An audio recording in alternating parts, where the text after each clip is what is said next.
तर मित्रांनो तुम्ही बघू शकता, हे आपण उन्नती हे वाण आहे. बेडवर याची टोकन केली होती. 4 फुटाच्या बेडवर आपण 2 तासाची टोकन केली होती. आणि तुम्ही बघू शकता पूर्ण अजून पण सोयाबीनचा पिवळसर प्लॉट पडला आहे.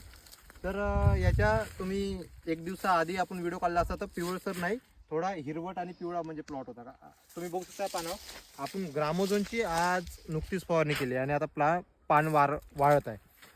तर मित्रांनो सोयाबीन वाळासाठी आपण फवारणी घेतली आहे, म्हणजे सोयाबीन वाळतच नव्हतं. आणि तुम्ही बघू शकता या शेंगा, यामध्ये शेंगा अशा पूर्ण चापट आहे, एक पण शेंग भरली नाही बरोबर. आणि जी दाण्याची क्वालिटी आहे ते एकदम बेकार अशी क्वालिटी आहे.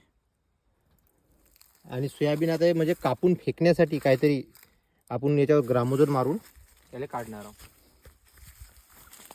तर आपण इथे आपल्याला इथं किती सोयाबीन होते हे आपण पुढे सांगणारच आहोत.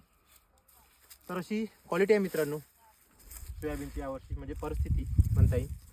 बेडवर जसं उन्नती सोयाबीन, पांढऱ्या फुलाचं म्हणा, जांभळ्या फुलाचं म्हणा, सर्व सोयाबीन यावर्षी अतिवृष्टी म्हणा किंवा जमीन पण थोडी चिबड असल्यामुळे किंवा बियाण्याची काही क्वालिटी कमी असन, या गोष्टीमुळे अशी परिस्थिती झाली आहे मित्रांनो.